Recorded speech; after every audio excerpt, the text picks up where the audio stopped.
The crystal clinked, and laughter hit like a wall. A silk train whispered down marble steps, and something in the room changed from amused to predatory in a single beat. The billionaire's smile was bright and measured, as if lit for an audience. The cleaner walked in wearing a dress that did not belong to the room, but belonged to a story. Guests tilted their heads, some laughed, some reached for their phones. It was supposed to be a joke. It was supposed to be a spectacle. What no one expected was that the spectacle would become a reckoning. The hall smelled of expensive perfume and citrus wax. Voices braided with the scrape of chair legs and the low, approving purr of a jazz trio. On the dais, Damian Voss raised his glass as if toasting his own reflection. In the shadows, servers moved like rehearsed machinery. Camille moved like someone who had memorized every seam of the place she had polished for years. She was known to the staff as the one who kept the chandeliers from staining, the one who stayed late to straighten trophies and dust family portraits. Tonight she carried nothing but a small clutch and an even smaller smile. The invitation had been presented to her as a jest, an amusement for Damian and his inner circle. He expected humiliation. He expected applause. He had not priced the cost of truth. Camille had been invisible for a long time. As a girl, she had learned to read faces more carefully than books. Her childhood home was a two-bedroom over a shuttered bakery, where flour dust had taught her how to find light in dim places. She had married once, briefly, to a man who told her ambition smelled like greed, and when that marriage unraveled, she learned how to hold 2 jobs and 3 regrets. Years before, she had worked in Damian Voss's household for a time, when a different name hung over the family portrait and a different set of promises filled the ledger. She left with her dignity intact, and with one small object she had tucked away in a desk drawer for reasons she would later choose to reveal. Her survival had been quiet but relentless. Waking early to mop floors, memorizing details others dismissed, saving coin by coin in a jar that had become heavy with purpose. That jar of savings bought tampons, shoes, a ticket to a courthouse hearing when names shifted and rights were denied. The life she had built was not loud, it was steady. The second paragraph of her past was scarred by a dismissal that felt like a verdict. She had once been called into a study and told, in a voice that did not tremble, that some bloodlines wore titles like armor. Her hands had learned to polish silverware, but her mind had kept records, receipts, overheard names, a slow cataloging of favors and transfers that did not match public statements. When she left the house for the last time, she carried with her a small brass locket that had once been clipped to a coat and later forgotten in a drawer. She kept it because memory is a stubborn heir. The locket contained a paper slipped within it, a name and a number. That scrap of paper had kept its silence for 15 years. The third paragraph tied those decades to the invitation. Camille accepted the envelope from a server who had been briefed to smile and look away. She accepted because she believed in the theater of exposure, in the idea that a single light on a single stage could reveal a set of interlocking deceptions. The invitation was an insult. The invitation was also an opportunity. She had practiced saying nothing at first. She had practiced walking. She had practiced letting others fill the silence with their assumptions. She had practiced patience until it felt like armor. That patience would not be passive. It would become a meticulous plan for accountability. The trap unfolded with elegant cruelty. Damian enjoyed bets, small humiliations for his own entertainment.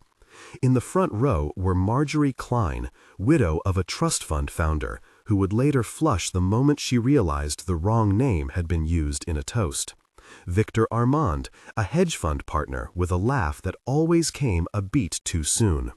Lena Rousseau, a socialite whose social feeds curated sorrow as easily as shoes. Marcus Hale, a gallery owner who nodded at anything that increased his access to donors. Sophie Bell, a young influencer clutching a designer clutch, already recording the event. Damian signaled the start. He called Camille forward, his tone syrupy. "Isn't this adorable?" he said, loud enough for cameras. "Our little guest of honor has agreed to entertain us." The room chuckled. Camille smiled slowly. She waited. Damian leaned into the microphone. "Show us a trick," he offered, to laughter. Camille's replies were measured. "Thank you for the invitation," she said. Pause. A murmur. "It is generous of you to include staff in your amusements." Damian's smile hardened. "We all love a good laugh," Marjorie added, clinking her glass. Victor smirked. "Better than opera," he quipped. Elena fluttered. "Pose for a photo." Sophie lifted her phone. "This is content gold," she breathed.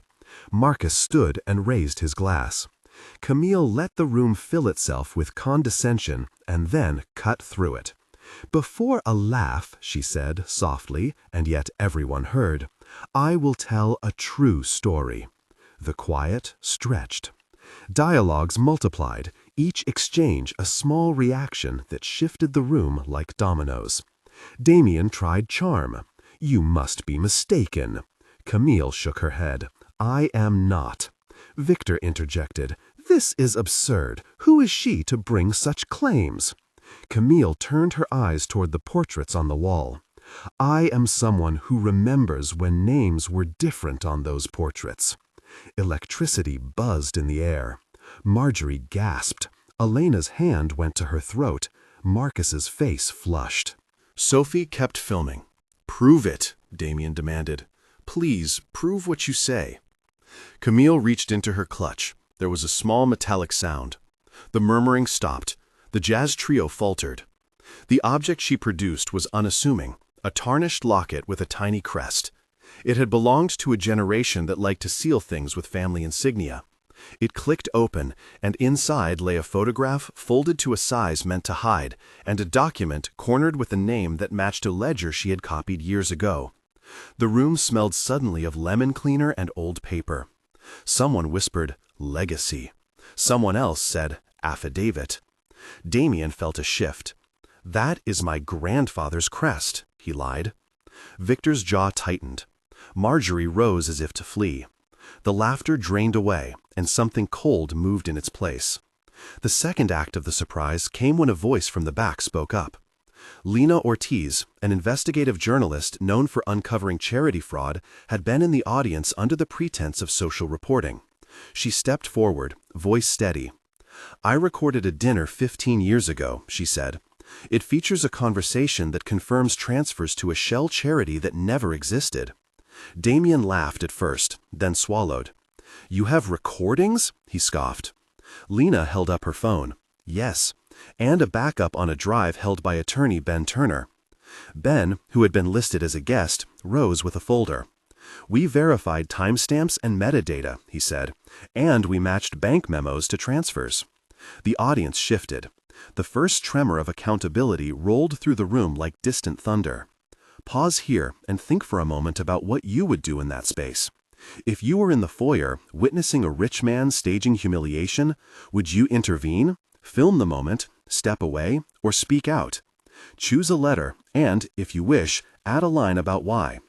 Your choice matters because it reveals how individuals become witnesses or accomplices. We will come back to your answers in future videos when we discuss how to act safely and effectively when you see injustice. Now, the story continues, and the proof was only beginning. The entry of professionals escalated the scene from a confrontation to an inquiry.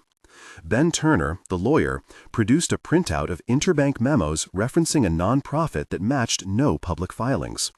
Dr. Annika Shah, a forensic analyst, explained the verification steps in plain language. "We checked headers, cross-referenced IP addresses, and confirmed the file hash across backups," she said. "This establishes a clear chain of custody from the original recording to our evidence pool."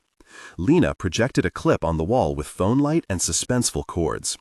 The clip showed voices and names, jokes that transformed into witnesses of transactions. Damian's smile shortened into a line. Sophie stopped recording, stunned by the authority in the room. At this point, the technical explanation required clarity so it would not be misunderstood by the crowd.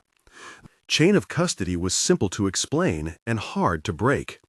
Evidence was copied from the original device in the presence of a certified witness. Each file was hashed, producing a unique digital fingerprint. Copies were stored on secure drives and logged with timestamps.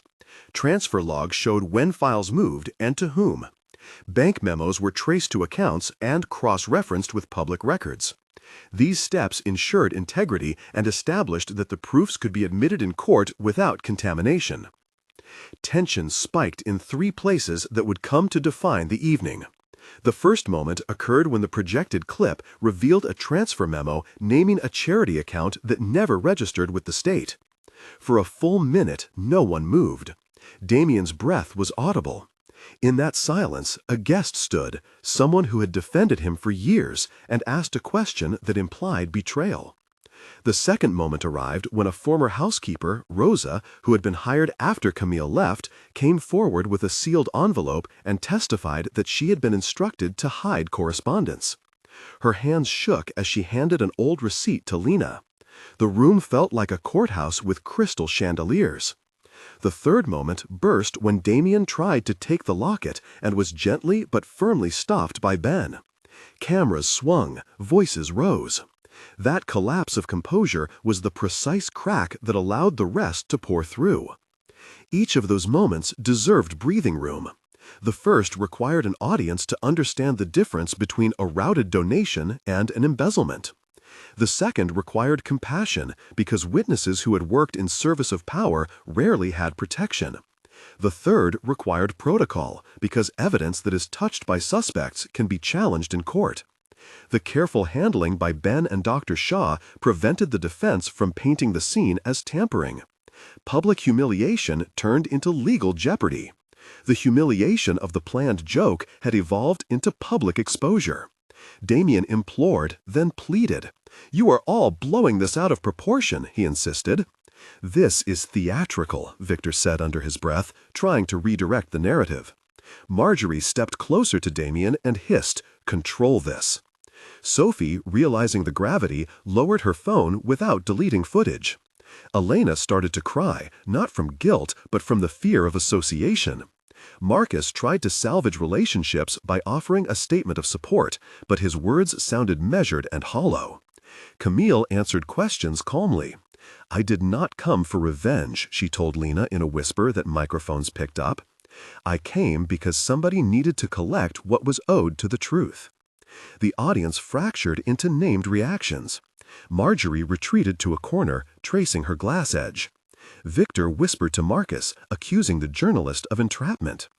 Elena dialed numbers with trembling fingers. Rosa clutched the receipt like a rosary. Sophie muttered a banned apology to her followers. Damian attempted to charm his way out. "You know me, people," he said. "I have given to causes. I would." "Never." His sentence collapsed as Ben handed evidence to Lena, and she played another clip, this one with a voice promising to route funds for private gain. The nature of impunity was revealed in the quiet calculus of transfers and favors. When the press arrived outside the mansion, the scene moved outward. Cameras flashed, microphones thrust forward, and a different theater began at street level. Reporters asked blunt questions. "Is a criminal investigation underway?" one shouted. "Will charges be filed?" asked another. A news van projected the name Voss in bold letters.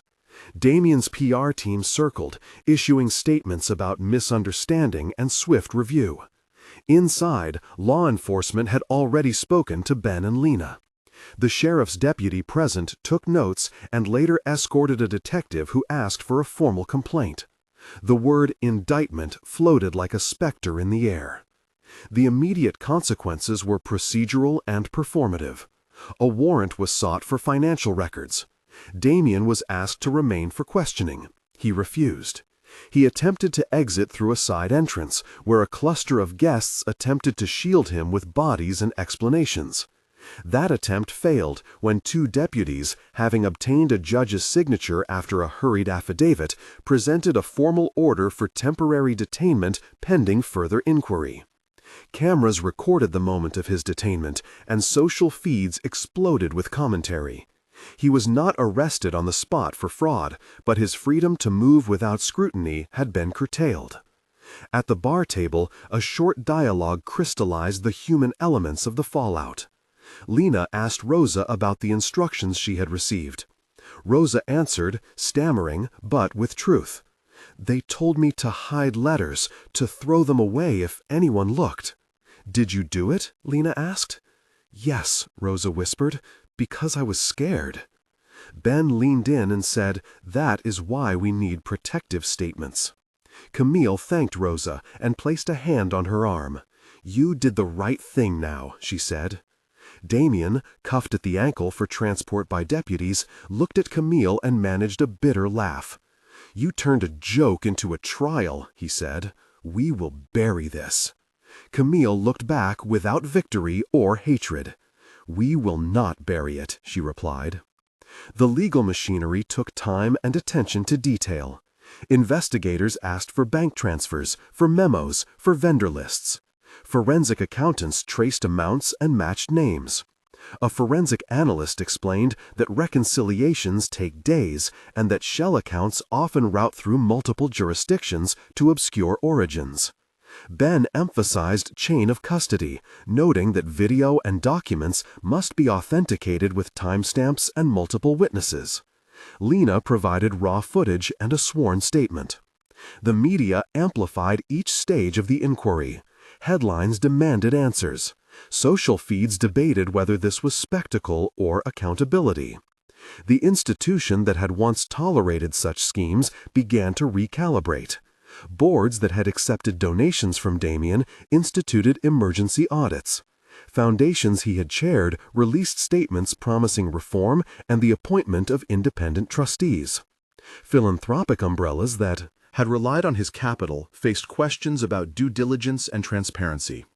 The word restitution began to appear in briefs. Funds were frozen pending order of a court. A temporary oversight committee with a public mandate convened to recommend how to prevent similar abuses.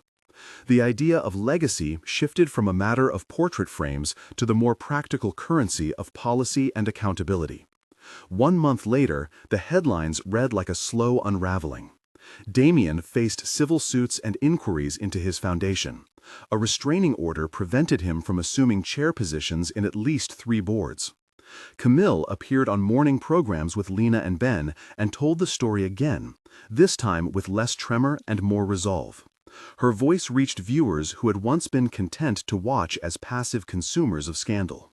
A community fund was proposed with seed money from donors who wanted to dissociate themselves from past misdeeds and support long-term audits of philanthropic entities. 3 months later, formal charges were filed and a preliminary hearing took public testimony.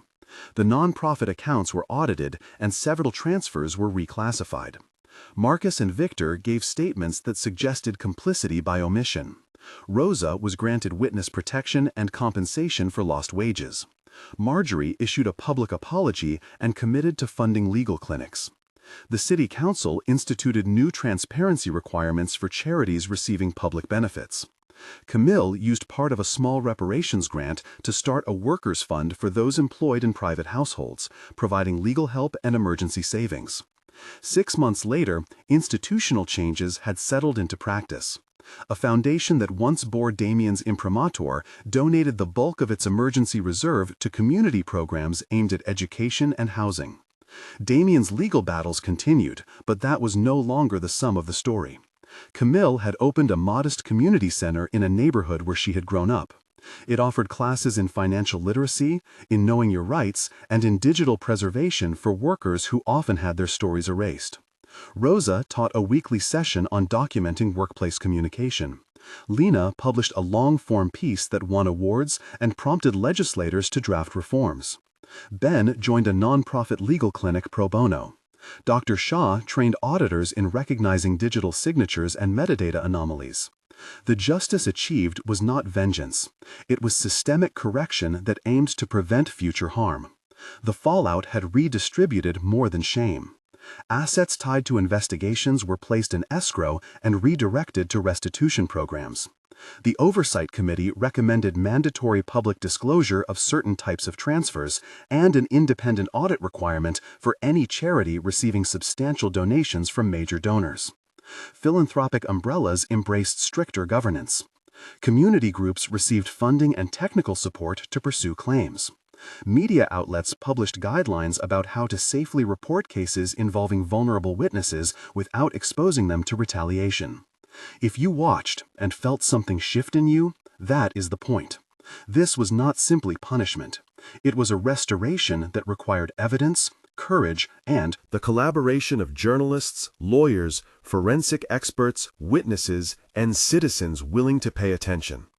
The narrative ended not with a final sentence pronounced, but with the slow work of institutions bending toward accountability. If you want to see more stories where truth becomes a tool for reform, subscribe and join the community that values dignity over spectacle. Leave a comment, share your thought, and remember that being a witness can be the first step toward justice.